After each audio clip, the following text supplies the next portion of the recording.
Alejandro Santos, al punto. Alejandro, cuando uno piensa en los talibanes, pues piensa en la enorme distancia que tienen que tener con la tecnología, con las redes, con los aparatos, con todo lo que hoy nos comunica y que antes ellos seguramente rechazaban abiertamente, pero se convirtieron en su mejor arma para llegar al poder. Pues Gustavo, lo que ha sucedido con los talibanes y con la tecnología en su lucha por llegar al poder es muy sorprendente. Porque como usted dice, de ser un grupo rebelde con creencias medievales y que rechazaba cualquier tipo de tecnología moderna o de valor occidental, logró adaptarse muy bien a estas nuevas tendencias y comunicar ese mensaje religioso y fundamentalista. El periodista Tim Coppon de Bloomberg narra muy bien cómo utilizaron sus teléfonos celulares, empezaron a través de mensajes de texto a cobrar impuestos religiosos, a reclutar seguidores y a amenazar sus contradictores. Y en esa lucha guerrillera en Afganistán se dieron cuenta que la tecnología y las redes sociales eran el arma más potente en esa guerra psicológica contra un enemigo pues muchísimo más poderoso que ellos, como eran los Estados Unidos.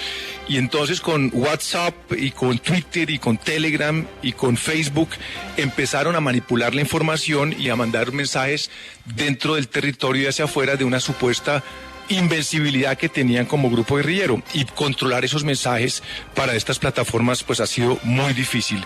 Y resulta realmente irónico que un símbolo de la modernidad que ellos despreciaban hace 20 años como la tecnología, hoy se haya convertido en una especie de la onda de David que tumbó a Goliat, Gustavo.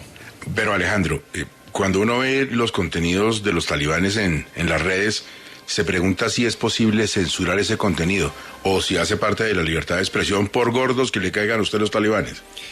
Pues es realmente muy difícil de controlar.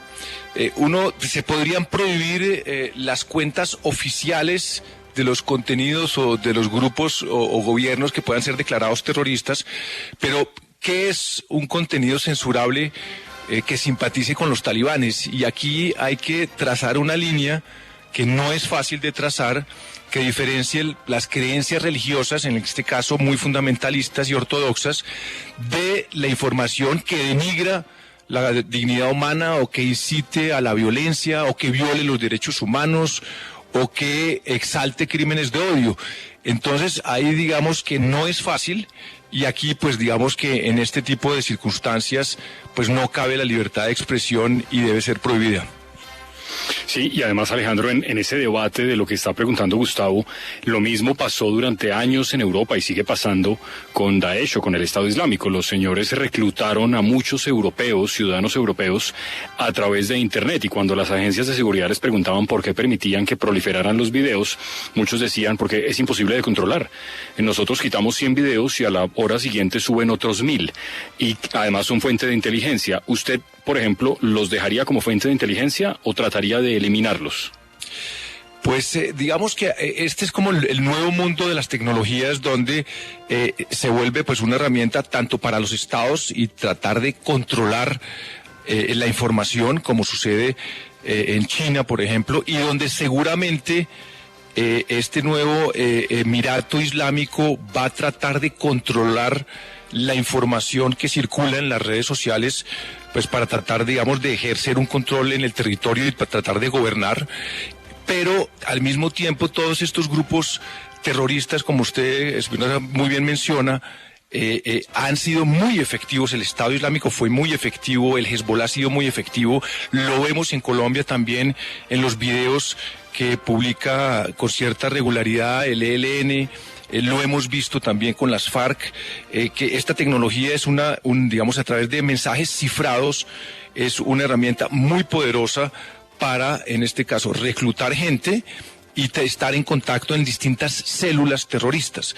Y a veces, pues por supuesto, en ese sentido, pues es muy difícil, tanto para las plataformas prohibirlo, porque digamos aquí usted tapa uno y salen 4 más y después le salen 100 más, y trazar una línea en ese sentido a veces es muy difícil. Entonces, este nuevo mundo de la tecnología sí nos plantea unos grandes desafíos a nivel de seguridad, y donde una cosa es libertad de expresión y otra cosa pues es en este caso incitación a la violencia o apología al terrorismo. Vanessa, hablando del mundo digital, del mundo de las plataformas, de la tecnología y de la seguridad, los documentos que varios gobiernos de Estados Unidos han guardado sobre su relación con Afganistán hacen pensar que esos gobiernos no fueron del todo honestos con sus ciudadanos sobre lo que ocurría allá.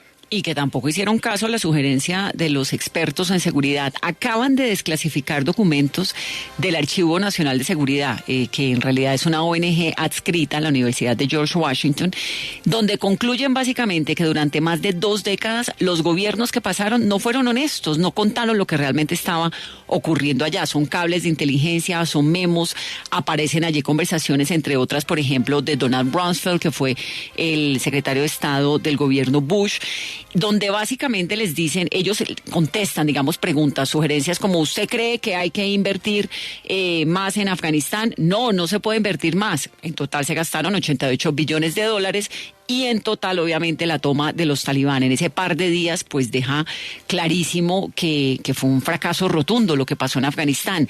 Hay uno que dice, más tropas no son la solución. Rumsfeld dice eso cuando le preguntan a la inteligencia de Estados Unidos, incluido a él, si hay que seguir enviando tropas. No manden más tropas. Tampoco hicieron caso. Están comenzando a salir todos esos errores de hace 20 años. Alejandro, más allá de lo de Afganistán, quería recordar hoy un tema.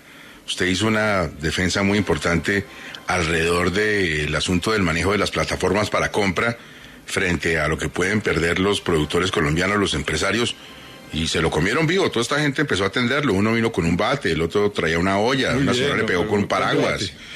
Alguien lo mordió, fue terrible. Creo que el que mordió fue Espinosa, pero la tributaria le da la razón. Pues sí, digamos que aquí el tema es que necesitamos primero recursos, porque tenemos una de la deuda más alta que ha tenido la historia de Colombia, y cuando estamos en plan de buscar recursos en una situación económica tan compleja, pues no es nada fácil. Y lo segundo es crear las condiciones para que haya una competencia justa que estimule el empleo. Y ahí pues claramente no es fácil cuando hablando de tecnología y hablando de plataformas, estábamos hablando del impacto de las plataformas en temas de seguridad, de terrorismo y de guerras irregulares.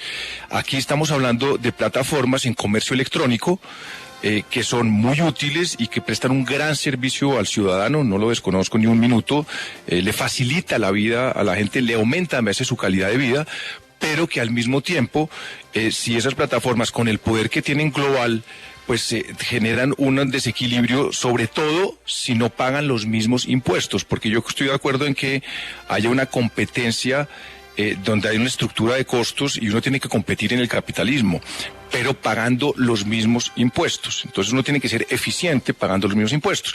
Esto es difícil porque hace parte de tratados de libre comercio que son blindados constitucionalmente, digamos, entonces en el Congreso tendrán que abrir esta discusión, que no es una discusión fácil, pero que me parece que es oportuna en estos momentos donde las pequeñas y medianas industrias están pasando un momento difícil.